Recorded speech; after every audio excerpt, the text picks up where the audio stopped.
shkurorzimi i fundit, ndarja e fundit. Sa herë mund të ndahet besimtari? Ti e shkurorzuar 3 herë. E nëse thot ti e shkurorzuar 3 herë, a llogaritet në sheriat 3 herë? Jam nda me bashorte 1 herë, jemi kthy prap. Jam nda herën e dytë, jemi kthy prap. Jam nda herën e tretë. Çka mundem me bo? Mundesh me bo vetëm një gjë, vetëm në një rast. Ka mundësi ajo të kthehet edhe një herë. Kur? Innal hamdalillah nahmaduhu ta'ala wa nasta'inuhu wa nastaghfiruh wa na'udhu billahi min shururi anfusina wa min sayyiati a'malina. من يهده الله فهو المهتد ومن يضلل فلا هادي له وأشهد أن لا إله إلا الله وحده لا شريك له وأشهد أن محمدا عبده ورسوله اللهم صل على محمد وعلى آل محمد كما صليت على إبراهيم وعلى آل إبراهيم إنك حميد مجيد اللهم بارك على محمد وعلى آل محمد كما باركت على إبراهيم وعلى آل إبراهيم innaka hamidun majid. Falënderimi i takon Allahut subhanahu wa ta'ala, atë falenderojmë dhe vetëm prej tij ndihmë dhe falje kërkojmë. Salavatet dhe selamet tona ja dërgojmë dashurit ton Muhammedit sallallahu alaihi wasallam, familjes tij, shokëve të tij dhe gjithë atyre që e pasojnë rrugën e tij deri në ditën e gjykimit. Vëllezër të nderuar, me lejen e Allahut azza wa jall vazhdojmë së bashku në hijen e temave të cilat janë të rëndësishme për besimtarin, janë të rëndësishme për besimtaren. Ne si musliman duhet t'i kemi parasysh, duhet t'i njohim, duhet t'i dim që të ecim dhe të jetojmë në kufit të cilët i ka caktuar Allahu azza wa jall për neve. Jemi në kapitullin e martesës ku kemi ecur hap pas hapi, tem pas teme, derisa kemi arritur në çështjen e shkurorzimit, për të cilën kemi thënë disa fjalë dhe kemi përmendur rastet kur njeriu ka mundësi ta shkurorzon, ta ndan bashkëshorten e vet dhe ta kthen atë pa bë nikah të ri edhe një herë. Gjithashtu ka raste të caktuara që njeriu mund ta lëshon bashkëshorten e tij dhe pastaj ta rikthen atë, mirë po duke bë nikah të ri edhe një herë. Ndërsa sot me lejen e Allahut azza wa jall do të ndalemi që t'i themi disa fjalë në lidhje me shkurorzimin e fundit i cili mund të ndodhë në jetën e besimtarit. Shkurorzimi i fundit, ndarja e fundit. Ndahet njeriu dhe u nda për gjithmonë, përveç nëse ndodh arsye dhe arsye, pastaj për të rikthyer edhe një herë, megjithse një gjë e tillë është shumë e vështirë. Në jetën e tij besimtari, në jetën e tij martesore, ka numër të caktuar të shkurorzimit që Allahu azza wa jall e ka vendosur, e ka caktuar për te. Sa herë mund të ndahet besimtari, sa herë mund të lëshon besimtari bashkëshorten e tij, tha Allahu azza wa jall, at-talaqu marratan. Talaku, shkurorzimi, divorci në jetën martesore është 2 herë. Çdo i martuar këtë duhet ta ketë parasysh. Çdo i martuar këtë duhet ta di. Nuk guxon t'i kalon kufit Allahut azza wa jall. Sa herë në jetë mund të ndodh talak, sa herë në jetë mund të ndodh shkurorzim në martesë? 2 herë. Tha Allahu azza wa jall, fa imsakum bi ma'ruf aw tasrihum bi ihsan. Ose e mban në mënyrën më të mirë, ose e lëshon në mënyrën më të mirë. Pra ka zgjidhje, ndahet një herë, mund të bashkohen prap. Ndahen 2 herë, mund të bashkohen prap. Po nëse ndodh hera e tretë, ky është shkurorzimi i fundit. Nëse ndodh hera e tretë, nëse njeriu në martesë ndahet 3 herë, dhe rastet të tilla ne kemi në jetën tonë të përditshme, kur dëgjon ose konsultohet dikush, ose dikush ka arritur në këtë shkallë, është nda një herë, kanë pas probleme, të lashe, mos marrveshje, janë nda. Mas një kohë janë qetësu punët, kanë ndryshu gjendja, kanë ndryshu raportet, e kanë pa që një hap i tillë ka qenë i gabuar, janë bashkuar prap. Bashorti edhe bashortja janë kthyer në jetën e tyre martesore edhe një herë. Pas një kohë janë nda përsëri. Pastaj janë bashkuar përsëri. Atëherë ka ndodhur 2 herë. Hera e tretë. Kjo është e rrezikshme, besimtari në jetë. Andaj fjala talak, fjala e shkurorzimit, ti e lëshuar, ti e shkurorzuar, ti ma nuk je bashortja ime. Këto besimtari në jetën e tij nuk duhet t'i përdor. Duhet të ndodhin rrallë nëse ndodhin. Nëse ndodhin, duhet të jetë shumë e rrallë, në mënyrë që mos të vijë deri në këtë shkallë, që pastaj zgjidhja shumë e vështirë. Megjithse kjo ka mundësi të ndodhë në raste të ndara. Nëse ndodh për një herë, brenda një momenti, si ka mundësi të ndodhë brenda një momenti, e di njeriu që shkurorzimi është 2 herë, hera e tretë është fund. Thot, ti e ndarë 3 herë.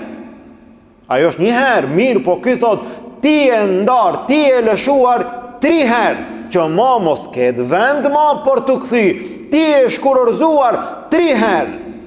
E nëse thot ti e shkurorzuar 3 herë, a llogaritet në sheriat 3 herë, apo llogaritet 1 herë? Nga se ndodh njerëzit në raste të caktuara, në nervozën, në hidhrimin e madh, në kulmin e problemeve, nuk janë në gjendje ndoshta t'i kontrollojnë as fjalët, as ndjenjat, as emocionet, dhe reagojnë në atë mënyrë e cila nuk është mënyra e duhur. Ndodh që burri është deri në atë shkallë i hidhruar edhe thot, ti e lëshuar, ti e lëshuar, ti e lëshuar. Po pse 3 herë? Që ma mos të lën vend për çdo rast nesër, mos bëhet pishman, mos ndodh diçka që ta kthen bashorten edhe një herë. 3 herë për 1 herë. Nëse ndodh 3 herë për 1 herë, a llogaritet 1, a llogariten 3. Këtu dietarët kanë diskutuar, këtu dietarët kanë debatuar, këtu dietarët kanë shprehë mendimet e tyre të ndryshme, pra nuk janë krejt në një mendim, mirë po, sipas medhhebit Hanefi, një fjalë e tillë nuk duhet të thuhet 3 herë. Mirë po, nëse thuhet, llogaritet 3. Kjo është rrezik. Nëse thuhet, llogaritet sikur të jetë 3 herë shkurorzim, 3 herë talak. Disa dietarë të tjerë kanë thënë, jo, e thu 3 herë, megjithatë llogaritet 1. Por të llogaritet 2 edhe 3 duhet të jetë në raste të ndara, në raste të veçanta. Sot je nda 1 herë, u kry edhe nëse thu 3 edhe 4 edhe 5, ajo llogaritet 1 e ati momenti. Nesër atëherë mund të llogaritet 2 e kështu me radhë, dhe mendojmë dhe shpresojmë që më afër të jetë, më saktë të jetë, që shkurorzimi në një moment të jetë 1, në momentin tjetër 2, në momentin tjetër 3, pra në raste të ndara të llogariten 3 shkurorzime, dhe jo brenda një momenti të llogariten 3, edhe nëse thuhet me fjalë 3 herë. Po nëse ndodh shkurorzimi i tretë, e që në raste të caktuara ka ndodhur, dhe kemi raste që dikush ka ardhur tek ne të konsultohet që t'i gjejmë zgjidhje. Çka ka ndodhur? Hoxha, jam nda me bashorte 1 herë, jemi kthy prap. Jam nda herën e dytë, jemi kthy prap. Jam nda herën e tretë, çka mundem me bo? Në këtë rast, çka mundem me bo? A di çka mundesh me bo? Mundesh me bo vetëm një gjë, cilën? Atë që thot Allahu në Kur'an. Çka thot Allahu? Fa in talaqaha فلا تحل له من بعد حتى تنكح زوجا غيره. Ky është rregulli. Ky është kufiri. Ky është ligji i Allahut Azza wa Jall. Nëse ndodh 3 herë, tha Allahu Azza wa Jall, fala tahillu la, ma ati nuk i lejohet ajo grua. Ajo bashorte për atë njeri ma nuk është halal. Ishte halal në fillim, u martove. Undave, për sëri ishte halal, e riktheve. Undave, për sëri halal, e riktheve.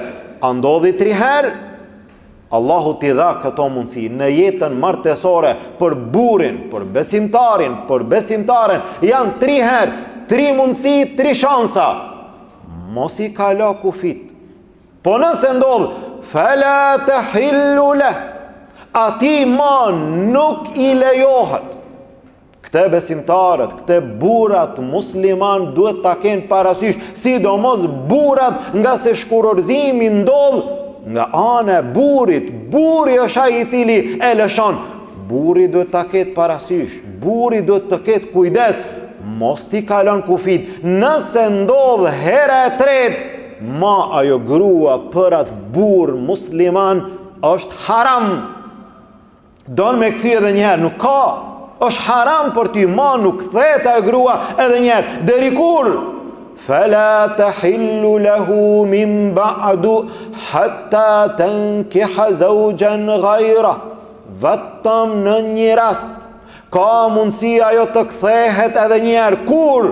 Nëse martohet dikun tjetër dhe ndahet dhe pastaj mund të kthehet tek ky njeri edhe një herë. E rand është kjo. Është e rand. Është e rand. Mirë, po që mos tjetë e rand, besimtari duhet të ketë kujdes. Besimtari duhet të matet mirë. Besimtari duhet t'i kontrollon fjalët mirë në mënyrë që mos të arrin deri në këtë shkallë. Tash vjen, hoxha, unë jam nda 3 herë. Çka me bë tash? Tash nuk ka hoxh në dunja që mundet me të gjetë zgjidhje tjetër, por veç zgjidhjes që ta ka ofru Allahu Azza wa Jall. Cila është zgjidhja? Ajo grua duhet të martohet dikun tjetër.